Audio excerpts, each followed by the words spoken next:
Hey guys, welcome back to my channel. So another mini వ్లాగ్తో మళ్ళీ మేము ముందుకు వచ్చేసాను. సో ఈరోజు మమ్మీ నేను బీచ్కి వెళ్ళి ఈవినింగ్ ఇంటికి వెళ్ళిపోతుంటే మాకు మోమోలిషియస్ కనిపించింది. సో ఇక్కడ మోమోస్ చాలా బాగా చేస్తారు. సో ఇక్కడ నాన్ వెజే కాదు, వెజ్ మోమోస్ కూడా చేస్తారు. టేస్ట్ అయితే చాలా బాగుంటుంది. సో నేనైతే చికెన్ స్టీమ్డ్ మోమోస్ చెప్దాం అనుకున్నా, కానీ ఈసారి చెల్లి చికెన్ ఫ్రైడ్ ట్రై చేయి, చాలా బాగుంటాయి అన్నది. సో అందుకని చికెన్ ఫ్రైడ్ మోమోస్ అయితే చెప్పేసాము. వాళ్ళైతే ప్రిపేర్ చేస్తున్నారు. సో మమ్మీ నేనైతే వెయిట్ చేస్తున్నాం అనమాట.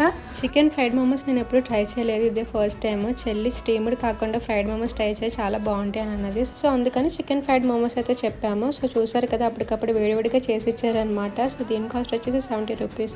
Momos with minus and tomato చట్నీతో అయితే కలిపిస్తారనమాట. సో ఇంకా నేనైతే టేస్ట్ చేసి చూసా, చాలా నచ్చింది నాకు టేస్ట్ అయితే. అండ్ ఇంకా మమ్మీని కూడా తిని టేస్ట్ చేసి ఎలా ఉందో చెప్పని అడిగాను. సో మమ్మీ అయితే తిన్నాక టేస్ట్ అయితే బాగుంది అన్నారనమాట. సో మంచి రివ్యూ అయితే ఇచ్చారు. సో నియర్ బై వైజాగ్లో ఎవరైనా ఉంటే డెఫినెట్గా వెళ్ళి విజిట్ చేయండి. ఇది దీపార్క్ హోటల్ దగ్గరలో ఉంటుంది.